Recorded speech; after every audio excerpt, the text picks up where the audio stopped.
ತಿಂಗಳ ಕಾರ್ಯಕ್ರಮ ಅನ್ನೋ ಈ ಕಾನ್ಸೆಪ್ಟೇ ನಿಜಕ್ಕೂ ಸ್ವಾಗತಾರ್ಹವಾದದ್ದು. ಅಂತಹ ಒಂದು ಕಾರ್ಯಕ್ರಮವನ್ನು ಮತ್ತೆ ಶುರು ಮಾಡಿರೋ ಈಗಿನ ನಾಟಕ ಅಕಾಡೆಮಿಯ ಸಮಸ್ತರಿಗೆ ಅಭಿನಂದನೆಗಳನ್ನ ಹೇಳ್ತಾ, ಈ ತಿಂಗಳ ನಾಟಕ ನಿಜಕ್ಕೂ ಬಹಳ ಮುಖ್ಯವಾಗಿ ನಡೆಯಲೇಬೇಕಾದಂತಹ ಒಂದು ಕಾರ್ಯಕ್ರಮ. ಯಾಕೆಂದರೆ ಯಾವಾಗಲೂ ರಾಜಧಾನಿಗಳು ಶಕ್ತಿ ಕೇಂದ್ರವಾಗಿರುತ್ತೆ. ಸೌಲಭ್ಯವನ್ನು ಪಡ್ಕೊಳ್ಳುವಂತಹ ಸಮೂಹಕ್ಕೆ ಅಷ್ಟೇ ರಾಜಧಾನಿಗಳು ಮೀಸಲಾಗದೆ ಕರ್ನಾಟಕದ ಎಲ್ಲ ಜಿಲ್ಲೆಯ ಎಲ್ಲ ರಂಗತಂಡಗಳು, ಎಷ್ಟೊಂದು ರಂಗತಂಡಗಳು ಕೆಲಸ ಮಾಡ್ತಾ ಇದೆ ಅನ್ನೋದೇ ನಮಗೆ ಗೊತ್ತಾಗೋದಿಲ್ಲ. ಅಂದರೆ ಅವ್ರ ಪಾಡಿಗೆ ಅವ್ರು ಕೆಲಸ ಮಾಡ್ತಿರ್ತಾರೆ. ಯಾಕೆಂದರೆ ಕನ್ನಡ ರಂಗಭೂಮಿಗೆ ಅದಕ್ಕೆ ಆದ ಒಂದು ನಾಟಕದ ಪರಂಪರೆ ಹಿಂದಿನಿಂದಲೂ ಇದೆ. ಅದು ವೃತ್ತಿ ರಂಗಭೂಮಿಯಿಂದ ಆಧುನಿಕ ರಂಗಭೂಮಿಯವರೆಗೂ ಮತ್ತು ಇವತ್ತಿನವರೆಗೂ ಹೀಗೆ ನಡೀತಾ ಇರೋ ಸಂದರ್ಭದಲ್ಲಿ ಬೇರೆ ಬೇರೆ ಕಡೆ ತುಂಬ ಒಳ್ಳೆಯ ಕೆಲಸ ಮಾಡ್ತಾ ಇರುವಂತಹ ಎಲ್ಲ ರಂಗತಂಡಗಳಿಗೂ ಈ ತಿಂಗಳ ನಾಟಕ ನಿಜಕ್ಕೂ ಒಂದು ಸಂಭ್ರಮದ ದಿನವಾಗಲಿ ಅಂತ ಆಶಿಸ್ತಾ, ಒಳಗಡೆ ಕಲಾವಿದರ ಹೊಟ್ಟೆಯೊಳಗೆ ಚಿಟ್ಟೆ ಓಡಾಡೋ ಹೊತ್ತು ಹೆಚ್ಚು ಮಾತಾಡೋಕ್ಕೆ ಇಷ್ಟಪಡಲ್ಲ. ತಿಂಗಳ ನಾಟಕದ ಈ ಕಾರ್ಯಕ್ರಮ ಭರ್ಜರಿಯಾಗಿ ಮುಂದುವರಿಲಿ ಅಂತ ಆಶಿಸ್ತಾ ಮುಗಿಸ್ತೀವಿ.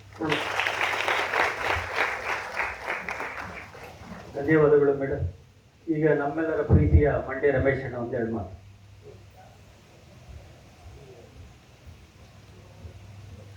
ಎಲ್ರಿಗೂ ನಮಸ್ಕಾರ. ಸ್ನೇಹಿತರೆ, ಒಂದು ಸಂಜೆ ಬೆಂಗಳೂರಿನಲ್ಲಿ ನಾಟಕ ನೋಡೋಕ್ಕೆ ಇಷ್ಟು ಜನನ ನೋಡ್ತೀವಿ ಅಂತಂದರೆ ಅದಕ್ಕಿಂತ ದೊಡ್ಡ ಸಂತೋಷ ಬೇರೆ ಏನೂ ಇಲ್ಲ. ಧನ್ಯವಾದ. ರಂಗಶಂಕರ ಆಗಲಿ ಅಥವಾ ನಾವು ತುಂಬ ಪ್ರೀತಿ ಮಾಡಿದಂಥ ರವೀಂದ್ರ ಕಲಾಕ್ಷೇತ್ರ ಆಗಲಿ, ಅನೇಕ ಬೇರೆ ಬೇರೆ ಬೇರೆ ಸ್ಥಳಗಳು ತುಂಬ, ಎಚ್.ಎನ್ ಕಲಾಕ್ಷೇತ್ರ, ಆಮೇಲೆ KH ಕಲಾ, ಏನು ಬೇರೆ ಎಲ್ಲ ಆಗ್ತಾ ಇವಾಗ ಇದೊಂದು ಮುಖ್ಯವಾದ ಕ್ಷೇತ್ರ ಆಗಿರೋದು. ಇಲ್ಲಿ ಸುತ್ತಮುತ್ತಲ ಜನಕ್ಕೆಲ್ಲ ಬರೋಕ್ಕೆ ಒಂದು ಅವಕಾಶ ಆಗಿದ್ದು ಇದು ತುಂಬ ಸಂತೋಷ ಕೊಟ್ಟಿದೆ. ಅದು ನನಗೆ ತುಂಬ ಸಲ ಅನಿಸೋದು, ನಾಟಕ ಚಟುವಟಿಕೆಗಳು ಹೆಚ್ಚು ಕಾರಂತರು ರಂಗಾಯಣ ಮಾಡೋದು ಕೂಡ ತುಂಬ ಒಂದು ಒಳ್ಳೆ ಆಲೋಚನೆ ಮಾಡಿದರು. ಅದು ಮಂಗಳಂಗೆ ಚೆನ್ನಾಗಿ ಗೊತ್ತು, ಸಹಪಾಠಿಯವಳು. ಅವರನ್ನು ಮಾಡ್ತಾನೆ ಬಡಾವಣಾ ನಾಟಕೋತ್ಸವ ಅಂತ, ಅಂದರೆ ನಾವು ತಯಾರು ಮಾಡಿದಂಥ 4 ನಾಟಕಗಳನ್ನ ಹೇಗೆ ಬೇರೆ ಬೇರೆ ಕ್ಯಾಂಪ್ಗಳಲ್ಲಿ ಬೆಳಗಾಮು, ಗುಲ್ಬರ್ಗ, ರಾಯಚೂರೆಲ್ಲ ತಿಂಗಳಗಟ್ಟಲೆ ಕ್ಯಾಂಪ್ ಮಾಡ್ತಾಯಿತ್ತು, ಅದೇ ಥರ ಬೆಂಗಳೂರಲ್ಲೂ ಕ್ಯಾಂಪ್ ಮಾಡಿದ್ದು. ಹಾಗೆ ವಾರಗಟ್ಟಲೆ ತಿಂಗಳಗಟ್ಟಲೆ ಮೈಸೂರಿನ ಬೇರೆ ಬೇರೆ ಬಡಾವಣೆಗಳಲ್ಲಿ ಹೋಗಿ ನಾಟಕ ಮಾಡ್ತಾಯಿತ್ತು. ಬೇರೆ ಬೇರೆ ಬಡಾವಣೆಗಳಲ್ಲಿ, ಹಂಗೆ ಬೇರೆ ಬೇರೆ ಬಡಾವಣೆಗಳಲ್ಲಿ ಇಲ್ಲಿ ಆಗೋದ್ರಿಂದ ಇಲ್ಲಿ ಸುತ್ತಮುತ್ತ ಇರುವಂಥ ಅನೇಕ ಮಕ್ಕಳು, ಇಲ್ಲಿ ಸುತ್ತಮುತ್ತ ಇರುವಂಥ ಅನೇಕ ಯುವಜನರಿಗೆ ಒಂದಷ್ಟು ನಾಟಕಗಳು ಸಿಗುತ್ತೆ, ಒಂದಷ್ಟು ಚರ್ಚೆ ಆಗುತ್ತೆ, ಮಾತುಗಳಾಗುತ್ತೆ.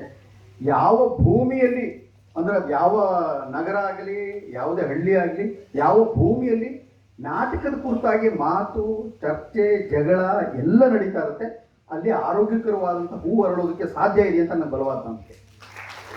ಅದು ತುಂಬ ಮುಖ್ಯ. ಹಠದ ಮೇಲೆ ಮೊನ್ನೆ ಯಾವುದೊಂದು ಮೈಸೂರಿನಲ್ಲಿ ಒಂದು ಅಪಾರ್ಟ್ಮೆಂಟಲ್ಲಿ ಕೇಳಿದ್ರು, ಅಪಾರ್ಟ್ಮೆಂಟ್ ನಡುವೆ ಒಂಚೂರು ಜಾಗ ಇದೆ, ಅಲ್ಲಿ ಪ್ರತಿ ವಾರ ಒಂದೊಂದು ನಾವು ಕಾರ್ಯಕ್ರಮ ಮಾಡ್ತೀವಿ, ನಿಮ್ಮ ನಾಟಕಗಳು ಬಂದು ಮಾಡಿಕೊಡ್ತೇವೆ. ಮೊದಲು ಮಾಡಿ ಸ್ವಾಮಿ, ಸ್ವಲ್ಪ ಕಷ್ಟ ಆದರೂ ಪರವಾಗಿಲ್ಲ, ಮೊದಲು ಮಾಡಿ ಅಪಾರ್ಟ್ಮೆಂಟ್ ನಡುವೆ. ಯಾಕಂದರೆ ಅಪಾರ್ಟ್ಮೆಂಟಲ್ಲಿ ಒಬ್ಬರೊಬ್ಬರು ಮಾತೇ ಆಡಿಸಲ್ಲ ಅನ್ನೋ ಸ್ಥಿತಿನಲ್ಲಿ ಅಪಾರ್ಟ್ಮೆಂಟ್ ನಡುವೆ ಇರೋ ಜಾಗದಲ್ಲಿ ಒಂದು ಸಣ್ಣ ಸ್ಟೇಜ್ ಕಟ್ತೀವಿ, ನೀವು ಒಂದು ನಾಟಕ ಮಾಡ್ಕೊಡ್ತೀರ, ಆಗಲಿ 3 ಜನದ್ದು, 6 ಜನದ್ದು, 10 ಜನದ್ದು ಒಂದು ನಾಟಕ ಮಾಡ್ಕೊಡ್ತೀವಿ.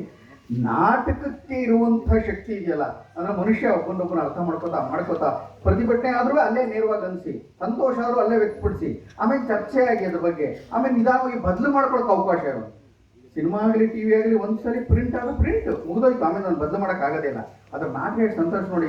ಮೊನ್ನೆ ನಾಟಕದ ಯಾರು ನನಗೆ ಚರಚರಣದಾಸದಲ್ಲಿ ನಮಗೆ ಅಂತ್ಯ ಹಿಂಗೆ ಅಂದ್ಬಿಟ್ರು, ನಾನು ಅದಕ್ಕೆ 5-6 ಅಂತ್ಯ ಮಾಡಕ್ಬಿಟ್ಟಿದ್ದೀನಿ. ಅಂದರೆ ಯಾರಿಗೆ ಯಾವ್ದು ಬೇಕೋ ಅದನ್ನು ಚರ್ಚೆ, ಬೇರೆ ಬೇರೆ ಊರಿಗೆ ಹೋದಾಗಲೆಲ್ಲ ಬೇರೆ ಬೇರೆ ಅಂತ್ಯಗಳನ್ನ ಮಾಡೋಕ್ಕೆ ಅವಕಾಶ ಆಗಿದೆ. ಹಾಗೆ ಈ ನಾಟಕ ನೋಡಿ ಹಿಂಗೆ ಯಾವುದೋ ಇಷ್ಟ ಆಗಿದೆ ತೆಗಿಬೋದು, ಮುಂದಿನ ನಾಟಕ ನಾನು ತೆಗೆದುಕೊಡು, ಮುಂದಿನ ನಾಟಕದಲ್ಲಿ ಇನ್ನೊಂದೇನೋ ಹೊಸ ಸೇರಿಸ್ಬೋದು. ಚೋರಚರಣದಾಸ 281ನೇ ಶೋ ಆಗ್ತಾ ಇದೆ, 283ನೇ ಶೋ ಆಗ್ತಾ ಇದೆ. ಅಂದರೆ ಅದಕ್ಕೆ ಪ್ರತಿ ವಾರನೂ ಪ್ರತಿ ತಿಂಗಳು ಬದಲಾಗ್ತಾ ಇರುವಂಥ ಅನೇಕ ರಾಜಕೀಯ ನಿಲುವುಗಳನ್ನು, ಕಲಾವಿದರನ್ನೊಂದು ಒಬ್ಬನಿಗೆ ರಾಜಕೀಯ ನಿಲುವುಗಳು ತುಂಬ ಇರಬೇಕು, ಅದರ ಪಂಥವನ್ನು ಹೇರ್ಕೊಂಡ್ಬಿಟ್ರೆ ತುಂಬ ಕಷ್ಟ ಆಗುತ್ತೆ. ನಾವು ಅದರಿಂದ ದೂರ ಉಳಿದು ಬಹಳ ಸಮನ್ವಯ ಚಿತ್ರದಿಂದ ಅದನ್ನೇನಾದ್ರು ಬ್ಯಾಲೆನ್ಸ್ ಮಾಡೋಕ್ಕೆ ನೋಡ್ತಾ ಇರ್ತೀವಿ. ಆ ಥರದ್ದೊಂದು ಕೆಲಸ ಮಾಡೋಕ್ಕೆ ನಿರಂತರವಾಗಿ ಮಾಡ್ತಾ ಇರ್ತೀವಿ. ನೀವು ಒಂದು ನಾಟಕ, ಕರ್ನಾಟಕ ನಾಟಕ ಅಕಾಡೆಮಿ ಅಂತ ಒಂದು ದೊಡ್ಡ ಸಂಸ್ಥೆ, ಬಹಳ ಪ್ರೀತಿ ಇಟ್ಟು ನಾಗರಾಜ ಮೂರ್ತಿ ನೇತೃತ್ವದಲ್ಲಿ ಎಷ್ಟೊಂದು ಜನ, ಅನೇಕ ಗೆಳೆಯರು, ಸದಸ್ಯರಂತೂ ತುಂಬ ಅನೇಕ ಗೆಳೆಯರು, ಅವರು ರಿಜಿಸ್ಟ್ರಾರ್, ಪ್ರತಿಯೊಬ್ಬರು ಅಧಿಕಾರಿಗಳು ಎಲ್ಲರೂ ಸೇರಿ ಹೊರಗಡೆಯಿಂದ ಬಂದ, ಇವರ ಅಧಿಕಾರಾವಧಿಯಲ್ಲಿ ಹೊರಗಡೆಯಿಂದ ಬಂದ ಮೊಟ್ಟ ಮೊದಲ ನಾಟಕವಾಗಿ ನಮ್ಮ ಈ ನಾಟಕವನ್ನು ಆರಿಸ್ಕೊಂಡಿದ್ದಕ್ಕಾಗಿ ವಿಶೇಷವಾಗಿ ಧನ್ಯವಾದ. Thank you so much Nagaraja Murthy. ಅಂದರೆ ನಿರಂತರವಾಗಿ ಈ ಥರ ದಿನವೂ ಕೆಲಸ ಮಾಡೋಕ್ಕೆ ತುಂಬ ಆಗ್ತಾ ಇರಲಿ, 3 ವರ್ಷ ಗಟ್ಟಿಯಾಗಿ ಉಳಿಲಿ. ಎಲ್ಲ ಜಗಳ ತಾಪತ್ರಯ ಸಂಕಟ ಚೀರಾಟ ಹಾರಾಟ ಇದ್ದೇ ಇರ್ತದೆ. ಏನು ಇದ್ದೇ ಹೋದ್ರೆ ಒಳ್ಳೆ ಸಾಧ್ಯವೇ ಇಲ್ಲ. ಯಾಕೆಂದ್ರೆ ರಂಗಾಯಣದಲ್ಲಿ ನಾಟಕ ಮಾಡಿದ್ಕಿಂತ ಜಗಳ ಕಾದಿದ್ದೇ ಜಾಸ್ತಿ. ಜಗಳ ಆಗಿರುತ್ತೆ, ತುಂಬ ಜಗಳ ಆಗಿರುತ್ತೆ. ಅದು ಒಳ್ಳೊಳ್ಳೆ ನಾಟಕಗಳು ಆಗಿದೆ ಅಲ್ಲಿ, ಒಳ್ಳೊಳ್ಳೆ ನಾಟಕಗಳು ಆಗಿದೆ. ಒಂದು ಬೀದಿ ನಾಟಕ ಸಮುದಾಯದೆಲ್ಲ ಮಾಡ್ತಾ ಇರ್ತಾರೆ, ಬೇರೆಯವರು ಮಾಡ್ತಾ ಇರ್ತಾರೆ ಅಂದ್ರೆ ಅದು ಸುತ್ತ ನಿಂತ್ಕೊಂಡು ಯಾರೋ ಮಾತಾಡ್ತಾ ಇರ್ತಾರೆ, ಜಗಳ ಆಗ್ತಾ ಇರ್ತವೆ, ಒಮ್ಗೆ ಇಷ್ಟ ಆಗ್ತಾ ಇರಲ್ಲ. ಆದರೆ ಅವೆಲ್ಲದರ ನಡುವೆ ಮತ್ತೆ ಜೀರ್ಣ ಮಾಡಿಕೊಂಡು ಮತಿಸುವುದಿಲ್ಲದಿದ್ದರೆ, ಸಮುದ್ರ ಮತನ ಆಗದಿದ್ದರೆ ಅಮೃತ ಹುಟ್ಟೋದು ಸಾಧ್ಯವೇ ಇಲ್ಲ. ಅದು ನನಗೆ ಬಲವಾದ ನಂಬಿಕೆ. ಅದಕ್ಕಾಗಿ ಆ ಥರದೊಂದು ಜಗಳ ಆಗಲಿ ಅಂತ ಆಶಿಸ್ತೀನಿ. ಆ ಜಗಳಕ್ಕೆ ಮೂಲ ನಾಂದಿ ಆರೋಗ್ಯಕರವಾದ ಮನಸ್ಥಿತಿ ಇಟ್ಕೊಂಡು ನಾಟಕವನ್ನು ನಿರಂತರವಾಗಿ ಮಾಡ್ತಾ ಹೋಗ್ತಾನೆ ಇರ್ತೀವಿ. ಇವತ್ತಿನ ನಾಟಕ ಒಂದು 10-20 ವರ್ಷಗಳ ಹಿಂದೆ ಮಂಜುನಾಥ್ ಲತಾ ಅವರು, ಮೈಸೂರಿನಲ್ಲಿ ಇದ್ದಂಥ ಒಬ್ಬ ಲೇಖಕ, ಯಾವುದೋ ಒಂದು ಸಣ್ಣದೊಂದು ಪತ್ರಿಕೆಯಲ್ಲಿ ಇದು ಒಂದು ಪ್ರಕಟ ಆಗೈತೆ ಒಂದು ಕತೆ. ನನಗೆ 10-15 ವರ್ಷದಿಂದ ಓದಿದಾಗ ನನಗೆ ಕಾಡ್ತಾ ಇತ್ತು. ನಮ್ಮ ನಟರ ಮಂಜು ಕೇಳಿದಾಗ ಏನಾದ್ರು ಮಾಡ್ಬೋದು, ನಾಟಕ ಮಾಡ್ಬೋದಾ ಅಂತ ಅಲ್ಲಿ ಇಟ್ಕೊಂಡು ಸೇರಿಸ್ಕೊಂಡು ನನಗೆ ಅವತ್ತಿನ ಆ ನಾಟಕದಲ್ಲಿ ಹೆಚ್ಚುಕ್ಕಿ ಮುಂದೆ ಬಯಲೇ ಬಾಕಲ್ಲ. ಆಮೇಲೆ ಅವತ್ತಿನ ನನಗೆ ಇವತ್ತಿನ ಸಂದರ್ಭ ಬೇರೆ ಬೇರೆ ಎಲ್ಲೆಲ್ಲೋ ಏನೇನೋ ಆಗುತ್ತೆ ಅನ್ನೋದು ಗೊತ್ತಿಲ್ಲ. ನನಗೆ ಯಾವುದೇ ನಾಟಕ ಮಾಡಿದ್ರು, ನೀವು ನನಗೆ ಸುಭದ್ರ ಕಲ್ಯಾಣ ಮಾಡಿದ್ರು, ಇವತ್ತೇನಾಗ್ತಾ ಇದೆ ಅಂತ ಮಧ್ಯದಲ್ಲಿ ತರೋದು ನನಗೊಂದು ಚಟ. ಅದು ತುಂಬ ಜನ ಬೈತಾ ಇದ್ರು. ಮಾಸಿರಾಣಿನಂತೂ ಭಾಳ ಪ್ರೀತಿ ಮಾಡ್ತಾ ಇದ್ರು, ನೀವು ಸುಭದ್ರ ಕಲ್ಯಾಣ ಕೊಟ್ಟರು ನನಗೆ ಕಂಪ್ನಿ ನಾಟಕ ಕೊಡಿ, ನೀವು ಯಾವುದೋ ಬ್ರೇಕ್ ನಾಟಕಗಳಂತೂ ಇದ್ದೇ ಇರುತ್ತೆ. ಯಾವುದೇ ನಾಟಕ ಮಾಡಿದ್ರು ಇವತ್ತಿಂದೆಲ್ಲೋ 4-6 ಮಾತುಗಳು ಚರ್ಚೆ ಬಂದೋಗ್ಬೇಕು, ಅವ್ನು ವಾಪಸ್ ಹೋಗ್ತಾನೆ, ಬೈತಾ ಹೋದ್ರು ಪರವಾಗಿಲ್ಲ ಅಂತ. ಬಹಳ ಒಂದು ಸಂಕೀರ್ಣವಾದ ಒಂದು ವಿಷಯವನ್ನು ತುಂಬ ಸರಳವಾಗಿ ಕಟ್ಟಲಾದ ನಾಟಕ. ತುಂಬ ತಲೆ ಕೆಡಿಸ್ಕೊಂಡು ಇವತ್ತು ನಾಟಕ ಏನೋ ಭಾಳ ಇರಬೇಕು ಎಲ್ಲ ಹೇಳ್ಬಿಟ್ಟಿದ್ದಾರೆ, ಏನೂ ಇಲ್ಲ ಸರ್. ದಯವಿಟ್ಟು ಮುಂಚೆ ನಮ್ಮ ಬೈಬೇಡಿ ನನ್ನ. ತುಂಬ ಸರಳವಾಗಿ ಕಟ್ಟಿರೋ ಒಂದು ಸರಳವಾದ ನಾಟಕ, ಆರಾಮಾಗಿ. ಏನು ಅಂದರೆ ಇವತ್ತು ನಾಟಕ ಕಲಿಯಕ್ಕೆ ಏನು ಬಂದಿರುವಂಥ ವಿದ್ಯಾರ್ಥಿಗಳಿಟ್ಕೊಂಡು ಅವ್ರಿಗೆ ಎಲ್ಲ ಕೌಶಲ್ಯಗಳನ್ನು, ಆರ್ಭಟಗಳನ್ನು, ಅವ್ರ ಧ್ವನಿ ಹೊರಗಾಕೋದನ್ನ, ಎಕ್ಸಸೈಸ್ಗಳನ್ನ ಮಾಡ್ತಾ ಒಂದು ಎಕ್ಸಸೈಸ್ ಪ್ರೊಡಕ್ಷನ್ ಇದು. ಹಂಗೆ ಮಾಡ್ತಾ ಅವ್ರಿಗೆ ಯಾವ ವಿಚಾರ ಬಗ್ಗೆ ಸ್ಪಂದಿಸಬೇಕು, ಏನಾಗ್ತಾ ಇದೆ ಭಾರತ, ಏನಾಗ್ತಾ ಇದೆ ಪ್ರಪಂಚ, ಏನಾಗ್ತಾ ಇದೆ ಕರ್ನಾಟಕ ಅನ್ನೋ ವಿಷಯಗಳನ್ನು ಸ್ವಲ್ಪ ಸರಳವಾಗಿ ಹೇಳೋ ಪ್ರಯತ್ನ ಮಾಡಿದ್ವಿ. ಅದನ್ನು ಎಲ್ಲ ಕಡೆಯೂ ಟೂರ್ ಗೀರ್ ಮಾಡ್ತಾ ಒಂದಷ್ಟು ತುಂಬ ಬುದ್ಧಿವಂತರ ಸೆಮಿನಾರ್ ಮಾಡ್ಬಿಟ್ಟು ಯಾರಿಗೂ ತಲುಪದೆ ಹೋಗಿರ್ತೀವಿ ಸರಳವಾಗಿ ಒಂದಷ್ಟು ಹೇಳಬೇಕಾದ ವಿಷಯ ಎಲ್ಲರಿಗೂ ತಲುಪಿಸೋಣ, ಎಲ್ಲರಿಗೂ ತಲುಪಬೇಕಾದಂಥ ನಾಟಕ ಮಾಡ್ಕೋಬೇಕು ಅಂತ ಸರಳವಾಗಿ ಒಂದು ಉದ್ದೇಶ ಇಟ್ಕೊಂಡು ಹೊರಟಿದ್ವಿ. ಈ ಸರಳವಾದ ನಾಟಕಕ್ಕೂ ಬಹಳ ಪ್ರೀತಿ ಇಟ್ಟು ಏನೋ ಘನತಾಗಿ ಮಾಡ್ಬಿಟ್ಟು ನೀವು ಬಂದಿದ್ದೀರಿ. ಆದರೆ ನಿಮ್ಮ ಪ್ರೀತಿ ದೊಡ್ಡದು, ನನ್ನ ನಾಟಕಕ್ಕಿಂತ ನಿಮ್ಮ ಪ್ರೀತಿ ದೊಡ್ಡದು. ನನ್ನನ್ನು ತುಂಬ ಚಿಕ್ಕ ವಯಸ್ಸಿನಿಂದ ಬಹಳ ಪ್ರೀತಿಯಿಂದ ಮೈಲಿಡಿದಂಥ ಅನೇಕ ಆಪ್ತ ಜೀವಗಳು ನನ್ನ ಮುಂದೆ ತುಂಬ ಸಂತೋಷವಾಗಿ ಕೂತಿವೆ. ಅವರಷ್ಟು ಜನಕ್ಕೂ ಈ ಸುಂದರವಾದ ಸಂಜೆಗೆ ಬಂದಿದ್ದಕ್ಕಾಗಿ, ನಾಟಕ ನೋಡೋಕ್ಕೆ ಒಂದಷ್ಟು ನಮ್ಮ ಟೈಮ್ ಕೊಟ್ಟಿದ್ದಕ್ಕಾಗಿ ನಿಮ್ಮೆಲ್ಲರಿಗೂ ನಮ್ಮ ಹೃದಯ ತುಂಬಿದ ಕೃತಜ್ಞತೆಗಳು ಸ್ನೇಹಿತರೆ. ನಟನ ಕಳೆದ 23 ವರ್ಷಗಳಿಂದ ನಿರಂತರವಾಗಿ ನಡ್ಕೊಂಡು ಬರ್ತಾ ಇದ್ದು. ಅದರಿಂದ ಒಂದು ಬೇರೆ ಬೇರೆ ನಾನೆಲ್ಲೆಲ್ಲೋ ಯಾವುದೋ ಸ್ಕೂಲ್ಗಳಲ್ಲಿ ಕಲ್ತಿದ್ದು, ನಾಟಕಗಳು ಕಲ್ತಿದ್ದು, ನಿನಾಸಮು, ರಂಗಾಯಣ, ತಿರುಗಾಟ, ಬೇರೆ ಕಡೆ ಸುತ್ತಾಡಿದ್ದು, ಸಿನಿಮಾ ಟಿವಿಗಳಲ್ಲಿ ಅಂಡಲಿತಾ ಇದ್ದಿದ್ದು, ಆಮೇಲೆ ಅಲ್ಲಿ ಅನುಭವಿಸಿದ್ದು, ಅಪಮಾನಗಳು, ತಮಾಷೆ, ನನಗೆಲ್ಲವನ್ನು ಒಂದಷ್ಟು ತಮಾಷೆಗೆ ನೋಡೋದೊಂದು ಗುಣ ಯಾವಾಗಲೂ ಇರೋದ್ರಿಂದ ಅದು ನೇರವಾಗಿ ಪ್ರಕಟಪಡಿಸೋದಿಲ್ಲ. ಅದು ಒಂದಷ್ಟು ತಮಾಷೆಗಳಿರೋದ್ರಿಂದ ನಾನು ಎಲ್ಲ ನಾಟಕಗಳಲ್ಲೂ ಒಂದಷ್ಟು ತಮಾಷೆಗಳಿರ್ತವೆ. ಕರೆಕ್ಟಾಗಿ ನಿಮ್ಮ ಪದದಲ್ಲೇ ಮಂಡ್ಯ ಭಾಷೆ ಬಳಸ್ಬೇಕಂದ್ರೆ ಒಂದಷ್ಟು ಚಂಗಲಾಟಗಳಿರ್ತವೆ, ಒಂದಷ್ಟು ಬೈಗಳಿರ್ತವೆ. ಹಾಗಾಗಿ ನೀವು ಬಿಂದಾಸ್ ನಗಬಹುದು ಅಂತ ಅಂದ್ಕೊಂಡಿದ್ದೀನಿ. ತುಂಬ ಸೀರಿಯಸ್ ಆಗಿ ಕೂತ್ಕೊಂಡು ಬಹಳ ಗಂಭೀರವಾದ ಏನೋ ಒಂದು ನಾಟಕ ಮಾಡ್ತಾ ಇದ್ದೀವಿ ಅಂತೆಲ್ಲ ಅಂದ್ಕೊಳ್ಳೋದೇನು ಬೇಡ. ಕಾಲಿಟ್ಕೊಂಡು ಆರಾಮಾಗಿ ನೋಡಿ. ನನ್ನನ್ನು ಆಪ್ತವಾಗಿ ಪ್ರೀತಿಸಿದ, ಇನ್ನೂ ನನ್ನನ್ನು ಬಲವಾಗಿ ನಂಬುತ್ತಿರುವ ಮತ್ತು ಅವ್ರ ನಂಬಿಕೆಯನ್ನು ಉಳಿಸ್ಕೊಳ್ಳೋಕ್ಕೋಸ್ಕರ, ನಾನು ಕೆಲಸ ಮಾಡೋಕ್ಕೋಸ್ಕರ ನನ್ನನ್ನು ಮತ್ತೆ ನಂಬಿಕೆ ಹೆಸರಲ್ಲಿ ನನ್ನನ್ನು ಜಾಗೃತಿಗೊಳಿಸ್ತಿರುವ, ಎಚ್ಚರಗೊಳಿಸುತ್ತಿರುವ ಅಷ್ಟೂ ಜನ ಪ್ರೇಕ್ಷಕ ಸಮುದಾಯಕ್ಕೆ ನಾನು ಹೃದಯ ತುಂಬಿದ ಕೃತಜ್ಞತೆಗಳು, ನಮಸ್ಕಾರಗಳು. ನಾಟಕ ಆಡ್ತೀವಿ, ನಾಟಕ ಮುಗಿದ ಮೇಲೆ ನೀವು ಚರ್ಚೆ ಮಾಡ್ಬೋದು, ಹೇಳ್ಬೋದು, ನಿಮ್ಗೆ ಅನಿಸಿದ ಅಭಿಪ್ರಾಯಗಳನ್ನ ವ್ಯಕ್ತಪಡಿಸ್ಬೋದು, ಮತ್ತೆ ಇನ್ನೊಂದಷ್ಟು ಇಂಪ್ರೂವೈಸ್ ಮಾಡ್ಬೋದು. ಇಂಪ್ರೂವೈಸೇಷನ್ ಮೂಲಕ ಕಟ್ಟಿದ ನಾಟಕ ಇದು. ನಾವು ಆಶು ವಿಸ್ತರಿಸ್ತಾ ಒಂದು ಸರಳವಾಗಿ ಎಲ್ಲರಿಗೂ ತಲುಪಿಸೋಣ. ನಾವು ಸ್ಕೂಲು ಕಾಲೇಜ್ಗಳಲ್ಲಿ ಹೋಗಿ ಮಾಡೋಣ, ಸರ್ಕಲ್ಗಳಲ್ಲಿ ಮಾಡೋಣ, ಬೀದಿಲಿ ಮಾಡೋಣ ಅಂತ ಜನ ಎಲ್ಲ ಬಂದಿದ್ದೀರಿ. ಇನ್ನು ನಿಮ್ಮನ್ನು ಕಾಯಿಸೋದಿಲ್ಲ. ನಿಮ್ಮೆಲ್ಲರಿಗೂ ಇವತ್ತಿನ ಈ ಕಾರ್ಯಕ್ರಮಕ್ಕೆ ಸ್ವಾಗತವನ್ನು ಕೋರ್ತಾ, ನನ್ನನ್ನು ಪ್ರೀತಿ ಮಾಡಿದಂಥ ಅಷ್ಟೂ ಹೃದಯಗಳಿಗೆ ಮತ್ತೊಮ್ಮೆ ನನ್ನ ಪ್ರೀತಿನ ದಾರಿಯನ್ನು ನಿಮಗೆ ನಾಟಕ ಮೂಲಕ ಕೊಡ್ತಾ ಇದ್ದೀನಿ. ನಾನು ಮಾತಾಡಬೇಕು ಅಂದ್ಕೊಂಡಿದ್ದ ಅನೇಕ ವಿಷಯ ನಾಟಕದಲ್ಲಿ ಅಂತ ಹೇಳ್ತಾ ನಾನು ಮಾತುಗಳನ್ನು ಮುಗಿಸ್ತಾ ಇದ್ದೀನಿ. ಮತ್ತೊಮ್ಮೆ ನಾಟಕ ಅಕಾಡೆಮಿಗೆ ಮತ್ತು ನಿಮ್ಮೆಲ್ಲರಿಗೂ ನನ್ನ ಹೃದಯ ತುಂಬಿದ ನಮಸ್ಕಾರಗಳು. Thank you so much.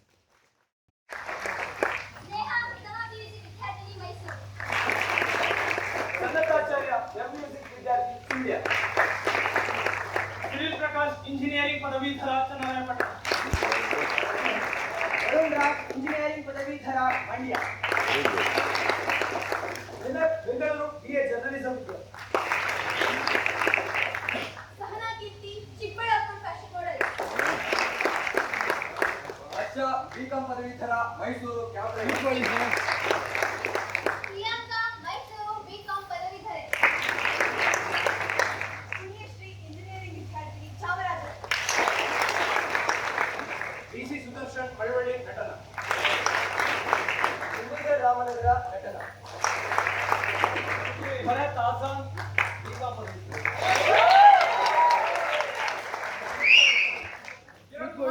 Gundlupet KC ಪದವಿ.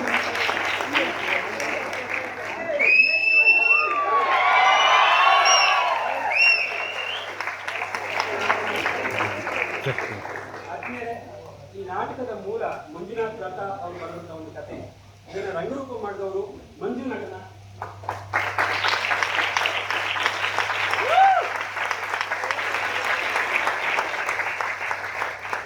ಬೆಳಕು ಚೇತನ್ ಸಿಂಗನಲ್ಲೂರು.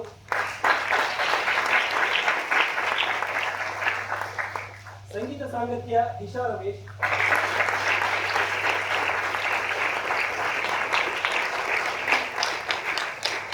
ವಿನ್ಯಾಸ ನಾನು ಮೇಘ ಸಮೀರ.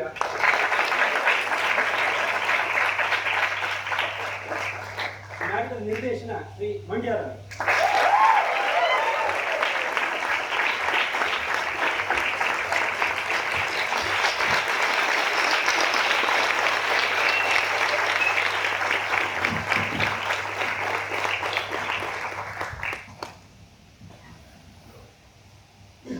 ತುಂಬ ಚೆನ್ನಾಗಿತ್ತು ಸರ್.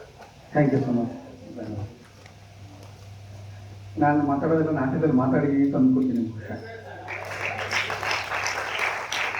ಇದು ಸಣ್ಣ ಸಣ್ಣ ಕಾಲೇಜ್ಗಳಲ್ಲಿ, ಊರುಗಳಲ್ಲಿ, ಸರ್ಕಲ್ಗಳಲ್ಲಿ ಎಲ್ಲೆಲ್ಲ ಅವಕಾಶ ಸಿಗುತ್ತೆ ಅಲ್ಲೆಲ್ಲ ಸರಳವಾಗಿ ಹೋಗಿ ಮಾಡಬಹುದಾದಂಥ ಒಂದು 2 ಗಂಟೆ ಬೀದಿ ನಾಟಕ ಅಷ್ಟೇ. ಅದನ್ನು ಬೇರೆ ಬೇರೆ ಥರದಲ್ಲಿ ಹೇಳೋ ಪ್ರಯತ್ನ ಅಂತೂ ಮಾಡಿದ್ದೀವಿ. ನಮ್ಮ ಉದ್ದೇಶನೂ ಅದೇ ಆಗಿತ್ತು. ನಾಟಕದಲ್ಲಿ 4-5 ವಿಭಾಗಗಳು ನಡೀತಾ ಇದೆ. ಅದರಲ್ಲಿ ವಿದ್ಯಾರ್ಥಿಗಳು, ವಿದ್ಯಾರ್ಥಿನಿಯರು ಇಡೀ ವರ್ಷ ಒಂದು ದಿವಸ ಅಂದರೆ ರಜಾನೇ ಇದ್ದಾಗ ಅವ್ರ ಹಬ್ಬಕ್ಕೆ ಕೂಡ ಹೋಗಿದ್ದಾಗ ಇಡೀ ವರ್ಷ ಅವ್ರ ಟ್ರೈನಿಂಗ್ ನಡೀತಾನೆ ಇರುತ್ತೆ.